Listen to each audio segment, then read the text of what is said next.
word on the street is that you battled Dougie Fresh and won. Yeah, I beat him. You did? Yeah, I beat him. I beat him. Word. I beat him. You know what I'm saying? Doug ain't got nothing for me. Oh, He ain't got nothing for me. You know what I'm saying? And now vocalist Lito Brigante, you ain't got nothing for him. that's what's up. Wow. That's what's up, bro. You know, that's real, and that's real talk. That's real talk. Did that happen spontaneously, or did somebody set that up? How did that come about? We were one time, Mr. Magic. We were at 166 Gershwin Park, and Mr. Magic was doing something for WBLS and stuff, and you know, so Doug was there, I was there, and we were getting on the mic, going back and forth and this and that and stuff, and the crowd, they pretty much catered to me. Mm-hmm. That each time because I wasn't doing, like the same type of stuff. I was doing a whole bunch of different stuff. And even there was a time me and Doug was at Roxy, and he walked out, because when let me explain it. And this is a true story. I even have it in a rhyme too, and this is a true story. Like around 1983, 1984, me and the guys, we didn't have a record deal yet.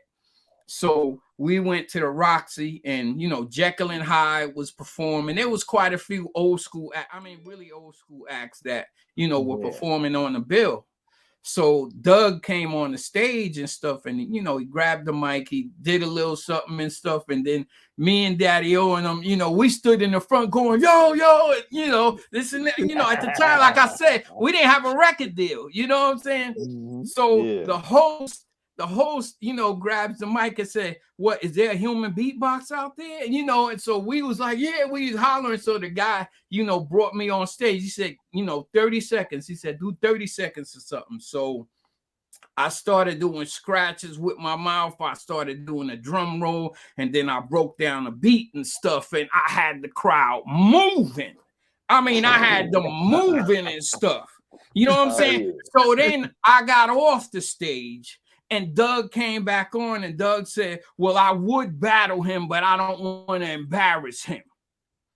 You know what I'm saying? Wow. So later on, so the host came back on and said, look, later on, we're going to have Doug and the other human beatbox battle. Later on that night came, the host came back out, and he grabbed the mic and said, all right, we have this battle. Where the other human beatboxer? I said, I'm right here. Where's Doug? Where's Doug? He was nowhere to be found because he knew take a very big loss.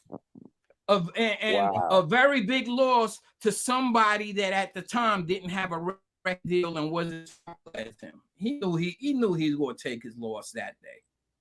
Wow, let me get up out of here. Time to go. That's hip-hop history. He knew he would take that loss. And so, he just bounced.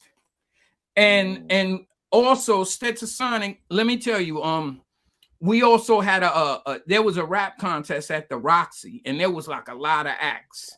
Doug was in it with Slick Rick, and they performed Lottie Dottie before Lottie Dottie came out. Mm-hmm. We were there, and we didn't have a record deal yet. That Daddy on Delight just did a routine with me. You know what I'm saying? That I would do a whole bunch of different type of beats and sounds and stuff like that. And like I said, there were a lot of acts, for that rap contest, and it was a 3-way tie between Dougie Fresh and Slick Rick, Busy B, and us. And at the time, like I said, Dougie Fresh and Busy B were well known, more than we was. We didn't have a record deal yet, but yet we came in a 3-way tie with Dougie Fresh and Busy B. Yeah. So it pretty much, said a lot about Stetsasonic, You know what I'm saying? Because we're showmen. You know what I'm saying? We like to perform, we like to entertain. And don't get me wrong, Doug is a very good entertainer. I don't take that away from him. Doug, you know, very good entertainer. You know, and I give him his flowers for that. I don't give you your flowers for biting my beats though. For biting my sounds, I don't give you flowers for that. You know what I'm saying? Because that, you know, because doing that role, you got that from me. You know what I'm saying? You got that from me. And it's okay because, you know, I take it as a form of flattery. You know, so it's okay. Why you think in Faye, Daddy-O said, yo, Wise, do them roles that you created. Facts.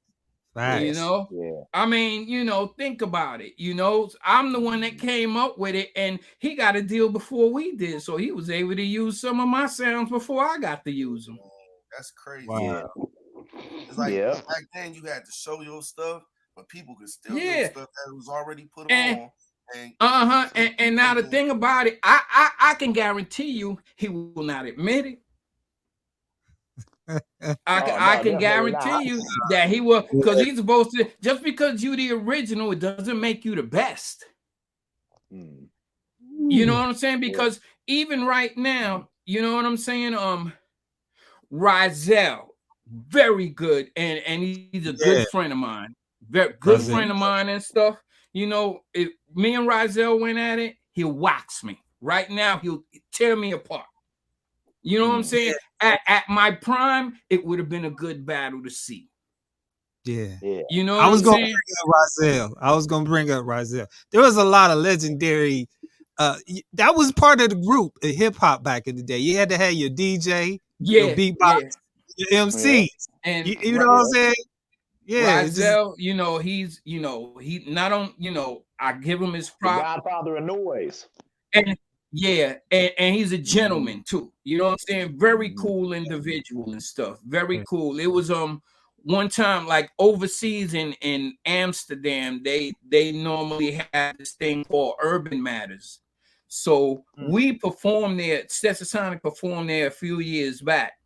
And so they wanted to bring like a human beatbox, you know, thing to host a human beatbox thing, and they wanted Rizel. So they asked Rizel, well, what other human beatbox you think we should bring out here and stuff like that to help you host? And Rizel mentioned me. You know what I'm saying? And you know, and we talked about it and stuff. We got on the phone. He said, you know, I mentioned you. I figured, you know, that you would like to, you know, to do that and stuff like that, to host it with me and stuff. You're the first person that I thought of, and I'm very grateful and I appreciated that. You know what I'm saying? And, you know, we have mutual respect for each other and stuff. Mutual respect. I would love to do a cut with Rizel. I was going to say that. I would love to do a song with Rizel. You know what I'm saying? I would like for him to kick the beat and I'll rhyme off of it. There you go.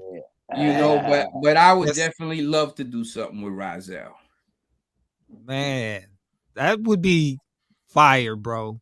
So what's your writing process since now you're an MC? Are you writing about life, writing about certain experiences, or, you know, when you write now?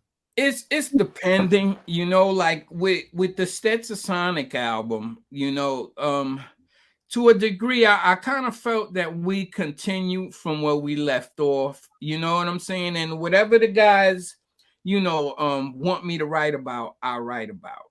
You know what I'm saying? You know, it's depending on the concept. If it's, you know, a concept about a female, whatever, I'll write about a female. If it, you know, but like I said, I'm very edgy. You know what I'm saying? I like the battle. I like that type of stuff. You know what I'm saying? And you know, and the way that I got better was, you know, and I have to admit, my favorite rapper, you know, of all time is Big Daddy Kane. Oh, mine too. One of mine too. I agree. You know, I mean, Kane, you know, when Kane first came out, it's just, you know, his style, and then lyrically, the way he put stuff together, you know what I'm saying? I mean, his punchlines and everything was, you know, is incredible. And I'm like, at the time, I've never heard any MC rap the way Kane raps. I mean, and there's a lot of good MCs, you know, don't get me wrong. Rakim is real good. KRS is good. I love those guys. You know what I'm saying?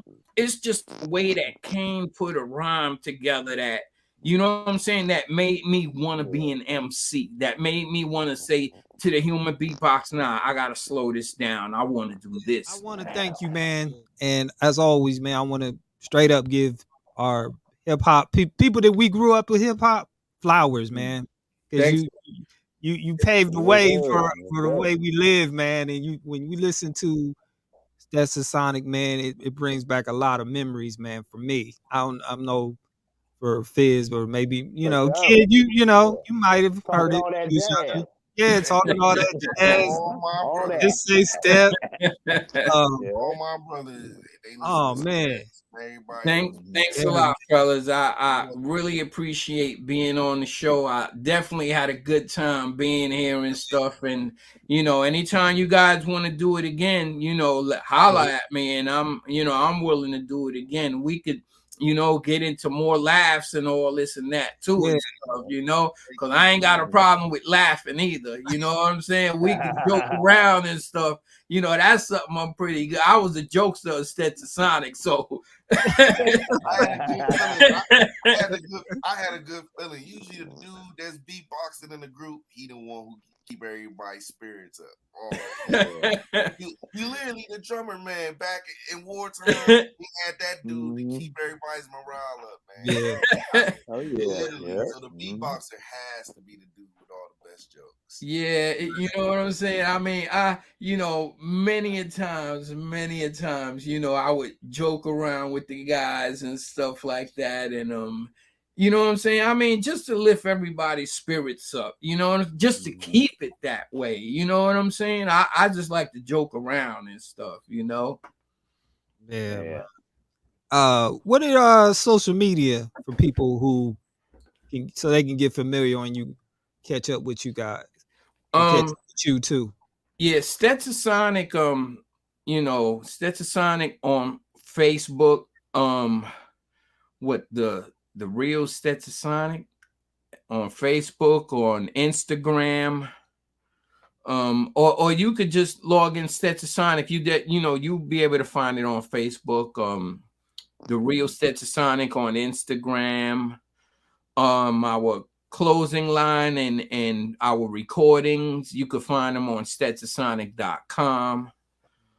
We working on some stuff. You know what I'm saying? We working on some stuff now, and you know, and we looking forward to it, you know, to take off and stuff, especially once we drop the album and stuff. Then, you know, we're definitely gonna you know, we're gonna have more social media outlets to push our, you know, whether it's a closing line, records, you know, recordings and stuff.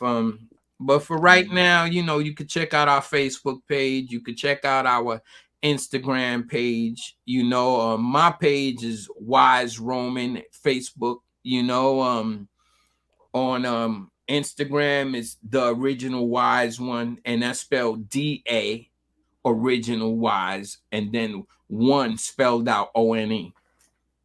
Salute. Salute, man.